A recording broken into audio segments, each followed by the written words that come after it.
The wind rustled gently through the trees as a 17-year-old girl walked home from her debate club, backpack slung over her shoulder, earbuds in. Her steps were calm, controlled. She had just delivered a stunning closing argument in her mock trial meet, her words so sharp they had made judges pause.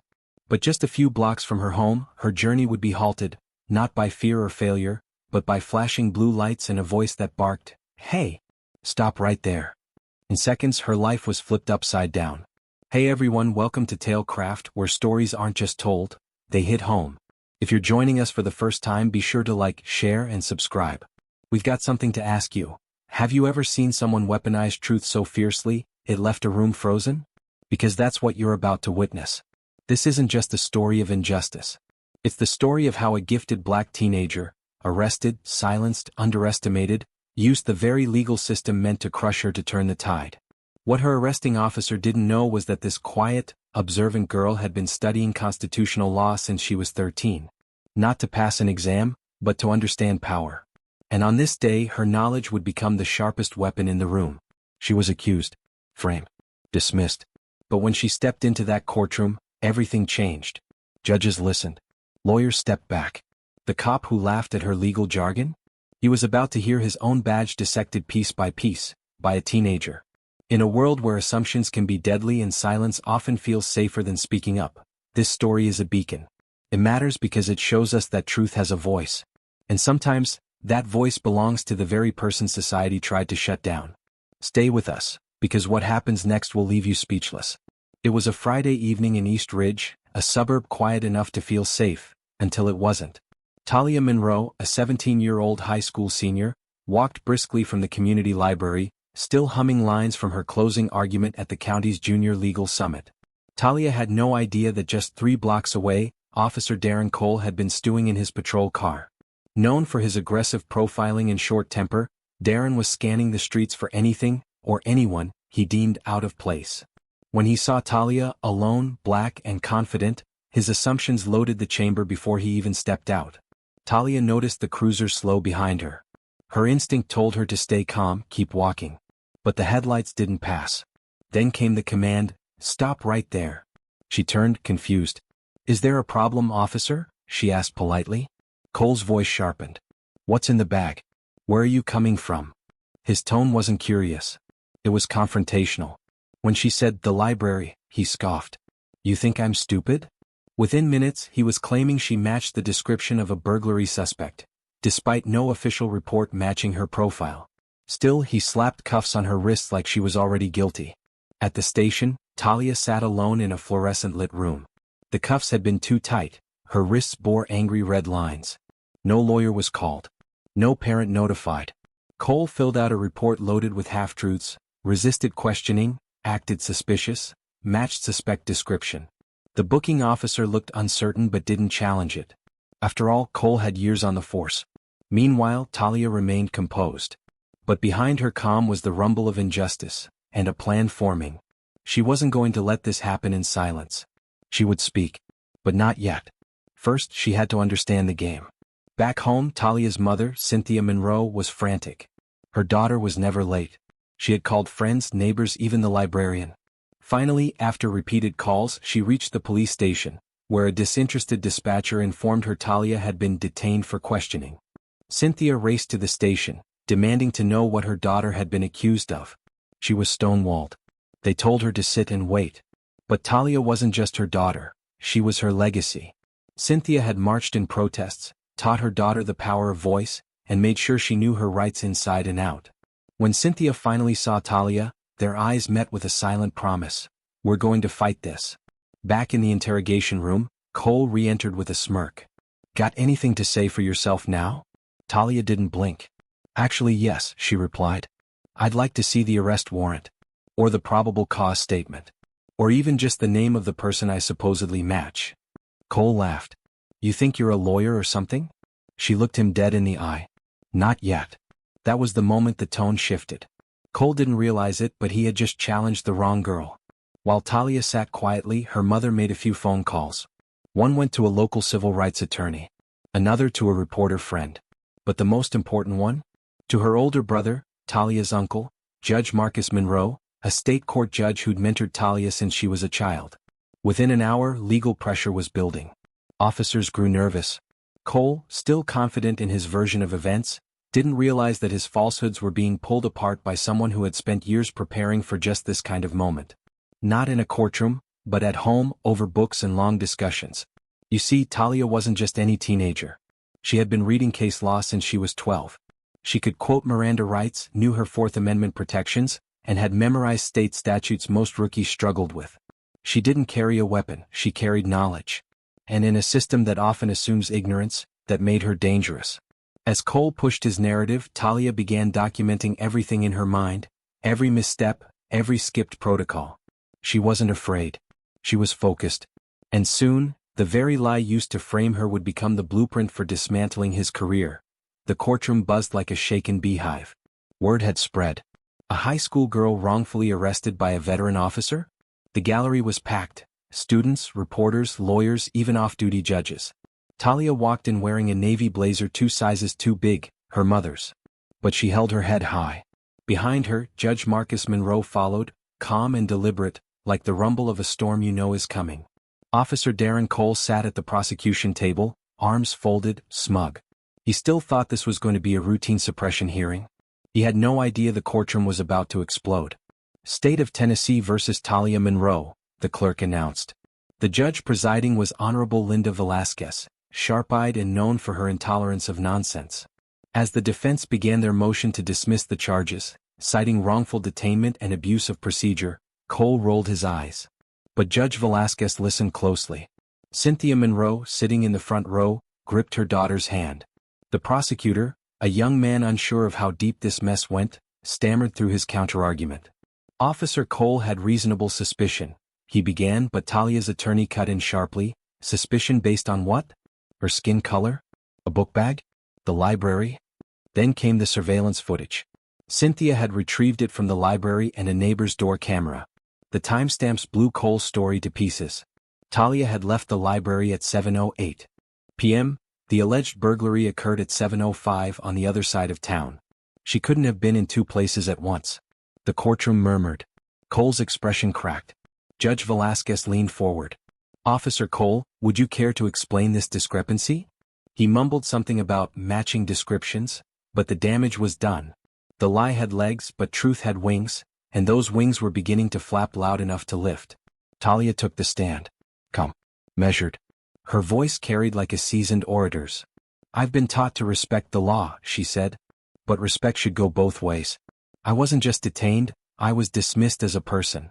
Her words didn't need dramatic flair, they had weight. She described every detail with precision. The tone Cole used, the refusal to let her call her mother, the silence that echoed in the holding cell. Her testimony didn't just challenge Cole's actions. It exposed the patterns of a system too used to silencing voices like hers. She wasn't just defending herself. She was indicting injustice. Cole was called to testify. He strode up confidently, but the first question landed like a punch. Officer Cole, how many young black women have you detained without formal charges in the last year? He squirmed. I don't keep track of that. The defense attorney pressed on, asking about protocols, Miranda rights, the lack of a written report that night. Cole grew defensive. I acted within my discretion. But not within the law, the attorney countered. The judge raised a brow. Silence fell. Cole was unraveling word by word. The badge on his chest seemed to shrink with each answer. Then came the text messages, obtained via subpoena. Cole had sent one to another officer shortly after Talia's arrest. Another mouthy one. Let's see how she likes sitting and holding. The room gasped. Cynthia put her hand over her mouth. Judge Velasquez's voice was razor sharp. Officer Cole, this is not just misconduct. It borders on abuse of power. Talia's attorney rested their case with a single line. She wasn't arrested for a crime, she was arrested for knowing her worth. Even the prosecutor looked down. The case had transformed. It was no longer about one girl. It was about a system exposed. The judge recessed for deliberation, but no one had any doubts about the outcome. When she returned, her ruling was swift. All charges against Ms. Monroe are dismissed with prejudice. Furthermore, I am recommending an internal review of Officer Cole's conduct and notifying the Department of Justice. Cheers erupted. Cynthia hugged Talia so tightly it nearly lifted her off the ground. Judge Marcus Monroe watched quietly, pride flickering behind his eyes. Cole stormed out, ignoring cameras, muttering about being set up. But no one followed him. The room wasn't interested in excuses. It was too busy witnessing a revolution take shape. Outside, microphones waited. Reporters swarmed. "Talia, what's next?" someone shouted. She smiled, soft but steady. "I want to go back to school. And then? Law school. Because no girl should ever feel powerless again." Her words were clipped on news stations that night, reaching homes across the country. In a single day, she'd gone from a wrongly accused teen to the face of something bigger. Not just justice but change. And inside the courthouse that once tried to label her, the echo of her voice still lingered. Not just the courtroom had awakened, an entire system had been shaken from its slumber.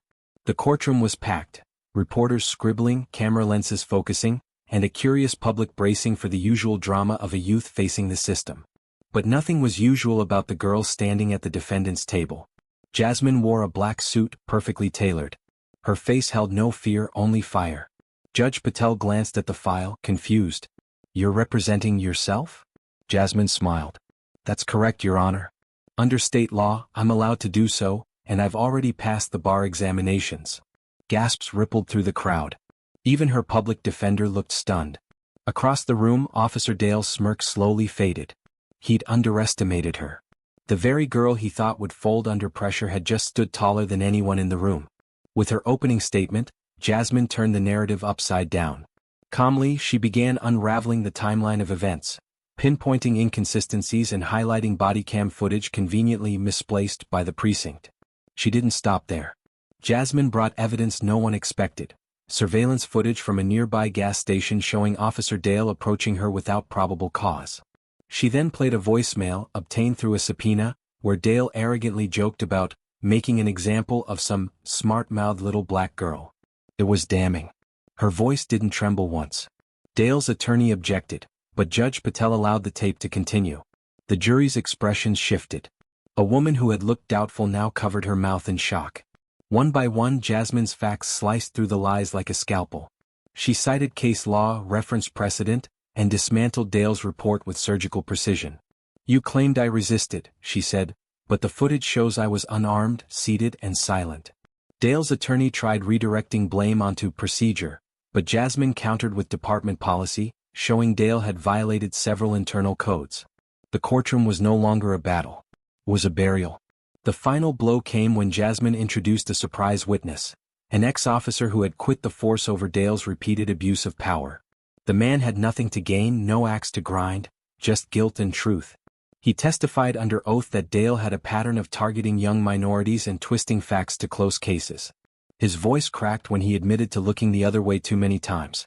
"But not anymore," he said. Jasmine thanked him with dignity and turned to the jury. "This isn't about vengeance," she said, "it's about accountability. If someone like me, young, educated, black, can be framed so easily, imagine those who never get a chance to speak." Silence held the courtroom hostage. The jury deliberated for less than an hour. When they returned, their verdict was swift. Jasmine was exonerated on all charges. The courtroom erupted, not in noise but in relief and overdue respect. But Jasmine wasn't done.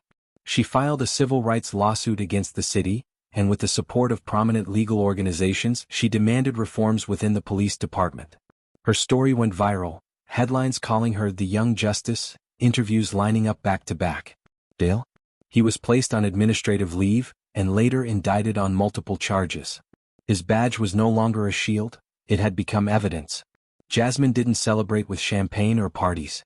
Instead, she used her platform to mentor youth, speaking at schools and launching a foundation for legal literacy in underserved communities. What began as a tragedy became a movement. The girl who was framed became the face of reform. And somewhere out there, in a community that once whispered about broken systems, people now spoke of Jasmine with awe and hope. She had walked into the courtroom a defendant, but she walked out a defender of justice. Months after the trial, Jasmine stood in front of a packed auditorium, not as a victim or even as a survivor, but as a speaker for a national youth law summit. She had traded the courtroom for campuses, the bench for podiums, and the pain for purpose. Teens who once felt voiceless now had a face to follow, a girl who had turned injustice into influence. With grace, she told her story, not for applause but to awaken others. "I'm not special," she said. "I was just prepared. The system didn't expect that." Her speech was streamed live, shared millions of times, and even praised by top civil rights leaders. But Jasmine didn't chase celebrity, she chased change. She partnered with law schools to develop free courses for high schoolers on knowing their rights. What once broke her now built bridges for others. Her name had once been whispered in fear, now it was spoken in admiration. She had faced down a crooked cop, an indifferent system, and a courtroom full of doubt, and won. As for Officer Dale, his life unraveled in the spotlight he once used to intimidate. Convicted not only in court but in public perception, his legacy became a warning. The case became mandatory study in police ethics courses. Departments across the country reviewed their policies. Change didn't come easily, but it started with Jasmine. Years later, Jasmine would write a book, Cross-Examined, How I Beat the Badge and Built a Movement. She was invited to Congress, helping shape national youth justice legislation. But despite all the honors, Jasmine never forgot the moment in that courtroom. The moment a girl, cornered by prejudice, turned the system on its head. It wasn't about revenge. It was about making sure no other teen had to memorize law books just to survive. She looked out at the young faces in her audience and smiled. "Remember," she said softly, "they can frame your image, but never your truth."